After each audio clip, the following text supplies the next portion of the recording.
बुद्ध जहाँ जहाँ उपदेश देते थे, जिस गांव में, उस गांव को सोनबरसा कहा जाता था। और अभी भी सोनबरसा नाम से बहुत सारे गांव हैं बिहार में। सोनबरसा नाम के कई गांव हैं। इस कुछ मुख्य स्थान हैं। नमस्कार। क्रोध मनुष्य का बहुत बड़ा शत्रु है और इस क्रोध से सभी का कभी ना कभी पाला पड़ा होगा। और सब लोग जानते हैं कि जब मनुष्य क्रोधित हो जाता है तो उसका अपना दिमाग सही से काम नहीं करता है। और इसीलिए इस क्रोध को षड्रिपु में गिना गया है। अर्थात षड्रिपु मनुष्यों का बहुत बड़ा दोष है। षड्रिपु में काम, क्रोध, लोभ, मोह, मद, मत्सर्य। तो क्रोध बहुत बड़ा बाधक है मनुष्य के विकास में, प्रगति में, उसके सुख शांति में। क्रोध कब आता है? जब आपके अनुसार से कोई काम नहीं कर रहा है, आपके बताए अनुसार से कोई कर नहीं रहा है, तब क्या होता है? उसके अहंकार पर चोट लगता है और क्रोध आता है। तो सभी मनुष्यों को परमात्मा ने अलग अलग तरीके से बनाया है। सबकी अपनी स्वतंत्रता है और उसी में उसकी ब्यूटी है, खूबसूरती है। और बिल्कुल ही डिट्टो एकदम कोई किसी के अनुसार से नहीं चल सकता है। तो इसलिए बेमतलब का सब समय क्रोध करना छोटी छोटी बातों पर, ये बिल्कुल ही जायज़ नहीं है। और इससे परिवार की, समाज की जो मिठास है, एक संबंध है, वो बिगड़ती है। तो ये क्रोध को यदि हम सही से नियंत्रित नहीं करते हैं, इसको नियंत्रित करने का उपाय नहीं जानते हैं, तो ये हमारा जीवन को दुखमय कर देता है। पति पत्नी के बीच में डाइवोर्स करा देता है। अल्टीमेटली कि आपके म्यूचुअल डाइवोर्स की पिटीशन पेंडिंग है ना? सर, हमने म्यूचुअल डिवोर्स की पिटीशन लगाई थी बट इट गॉट डिसमिस्ड। उसको रिवाइव करके म्यूचुअल डाइवोर्स दिलवा देते हैं आपको। उससे ज्यादा आप क्या करेंगे? आप बाप बेटे से बातचीत बंद करा देता है, भाई भाई में झगड़ा करा देता है, यह क्रोध। तो इसलिए इस क्रोध को नियंत्रित करना तो आना ही चाहिए, नहीं तो कभी भी यह क्रोध गड्ढे में मनुष्य को ढकेल देगा। और इस क्रोध के आवेश में मैंने बहुत लोगों को जेल की चक्की पीसते हुए भी देखा है कि क्रोधवश कभी अनावश्यक ही मारपीट हो गई, मर्डर हो गया और आदमी का पूरा जीवन दुखमय हो जाता है। तो इस क्रोध को सदाशिव ने भी कहा है, क्रोध एव मनुष्यानाम महान रिपु। तो बाबा श्री श्री आनंद मूर्ति जी इस क्रोध के बारे में बात करते हुए बताते हैं और बुद्ध का एक संदर्भ लेते हैं कि बुद्ध भगवान एक बार हत्थीग्राम में, हत्थीग्राम अर्थात अभी अपभ्रंश होकर के हथुआ हो गया है, और बिहार के सारण जिले में एक गांव है हथुआ, वहाँ पर अपना उपदेश दे रहे थे। बुद्ध जहाँ जहाँ उपदेश देते थे, जिस गांव में, उस गांव को सोनबरसा कहा जाता था। और अभी भी सोनबरसा नाम से बहुत सारे गांव हैं बिहार में। सोनबरसा नाम के कई गांव हैं। इस कुछ मुख्य स्थान हैं। 1. सोनबरसा, भोजपुर। ये भोजपुर जिले के जगदीशपुर ब्लॉक में है।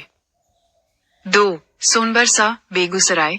ये बेगूसराय जिले के चेरिया बरियारपुर ब्लॉक में स्थित है। 3. सोनबरसा, पूर्वी चंपारण। ये पूर्वी चंपारण जिले के हरसिद्धि उपखंड के अंतर्गत एक गांव है। और 4. सोनबरसा राज, सहरसा। ये सहरसा जिले में स्थित एक गांव है। सोनबरसा इसलिए क्योंकि बुद्ध की एकक बात बहुत उपयोगी थी, सोने जैसा उपयोगी थी, कीमती थी। और इसलिए उनके बातों को, उनके उपदेशों को उनके शिष्यों ने सोन बरसा कहा। और बुद्ध जहाँ पर ठहरते थे रात को, जिस गांव में, उस गांव को धरहरा कहा जाता था।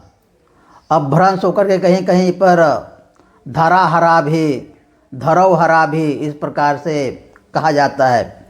तो बहुत जगह पर अभी भी धरहरा गांव है बिहार में।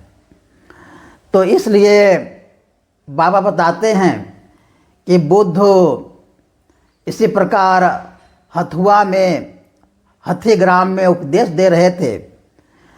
तो बुद्ध के उपदेश से बहुत प्रभावित होकर के एक धनी युवक बुद्ध का शिष्य बन जाता है, बुद्ध का शिष्यत्व ग्रहण कर लेता है धनी युवक।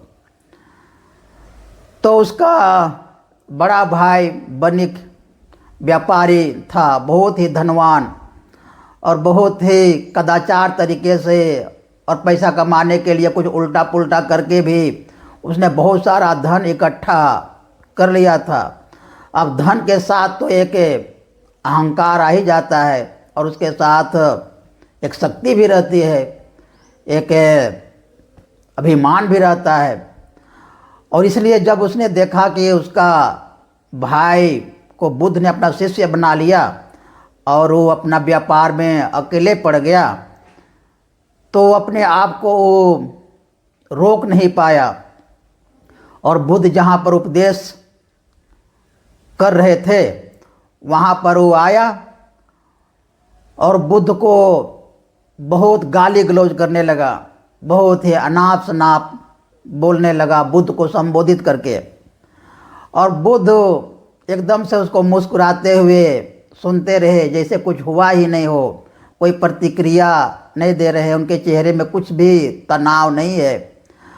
और इस प्रकार का गाली गलौज करके वह बने कि थक जाता है, और थकने के बाद वो बोलता है कि मैं तुमको इतना गाली दे रहा हूँ और तुम हो कि कोई प्रतिक्रिया ही नहीं दे रहे हो। कुछ तो क्रोध करो, मेरा सारा गाली बेकार चला जा रहा है, व्यर्थ हो जा रहा है। कुछ तो प्रतिवाद करो, कुछ तो अपना उग्रता दिखाओ। इस प्रकार का वो बनिक बोल रहा है। तो बुद्ध फिर से मुस्कुराते हुए उस युवक को, उस बनिक को, व्यापारी को बोलते हैं कि तुम तो व्यापारी हो, लेन देन की भाषा को समझते हो। जैसे तुमने किसी को 1 लाख रुपया देना चाहा और जिसको देना चाहा उसने वह रुपया ले लिया, तो तुम बताओ उस रुपये का मालिक कौन हुआ? तो उस बनिक ने कहा कि जिसको दिया वो उसका मालिक हुआ, मैं तो उसका मालिक रहा नहीं क्योंकि मैंने दे दिया। हाँ, ठीक बोला तुमने। अब बताओ कि मान लिया उसने रुपया नहीं लिया, तुमने 1 लाख रुपया देना चाहा और उसने मना कर दिया, नहीं लिया, तब वह 1 लाख रुपया किसका हुआ? तब उस बनिक ने बोला कि किसका होगा, नहीं लिया तो मेरा ही होगा।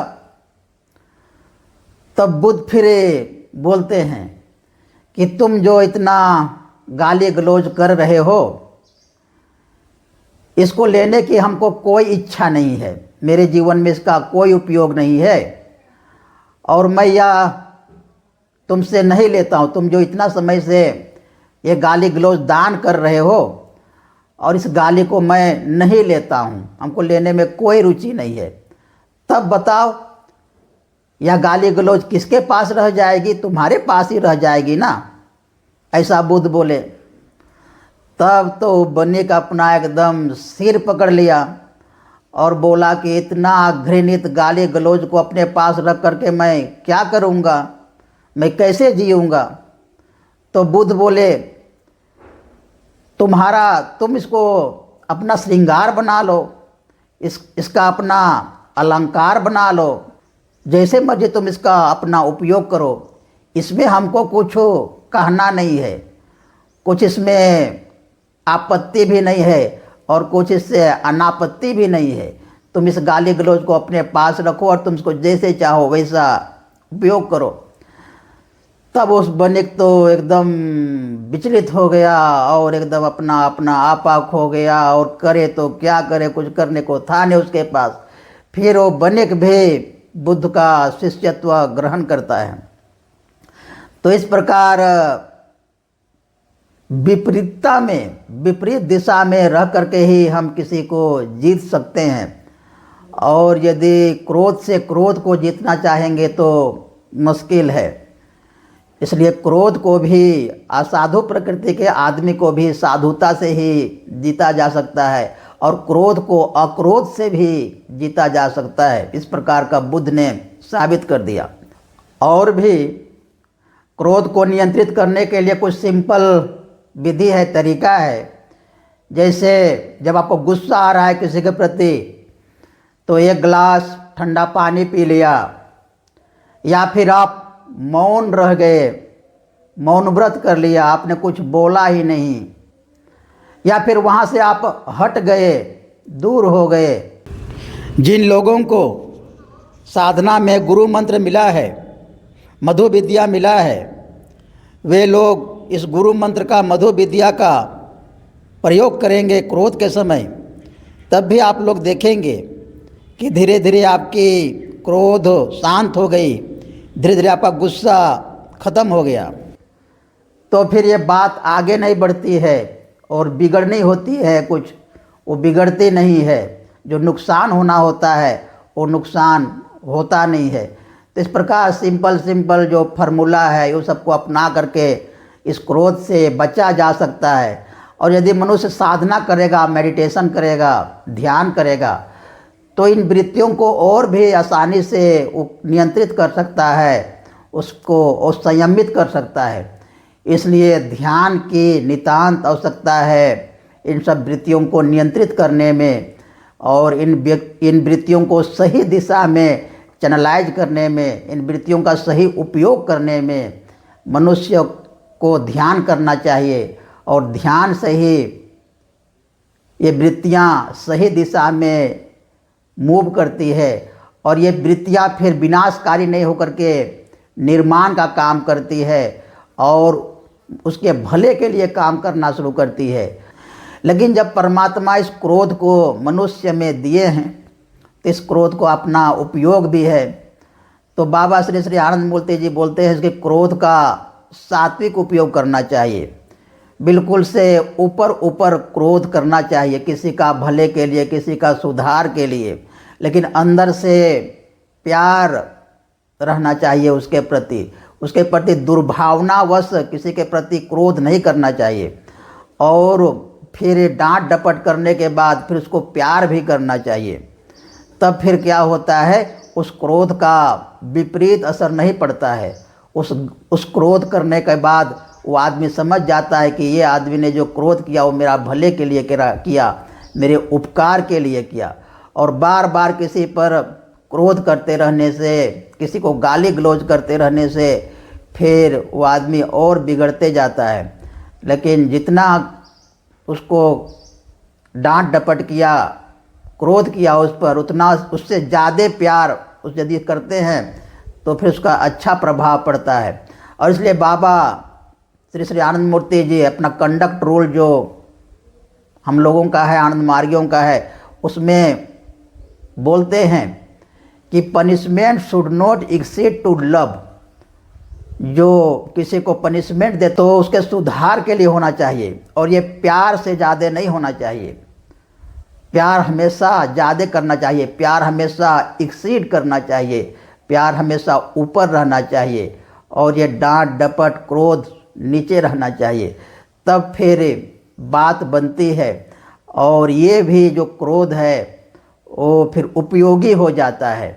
ये विध्वंसकारी नहीं होकर के, हानिकारक नहीं होकर के फिर निर्माण में काम आता है इस क्रोध का।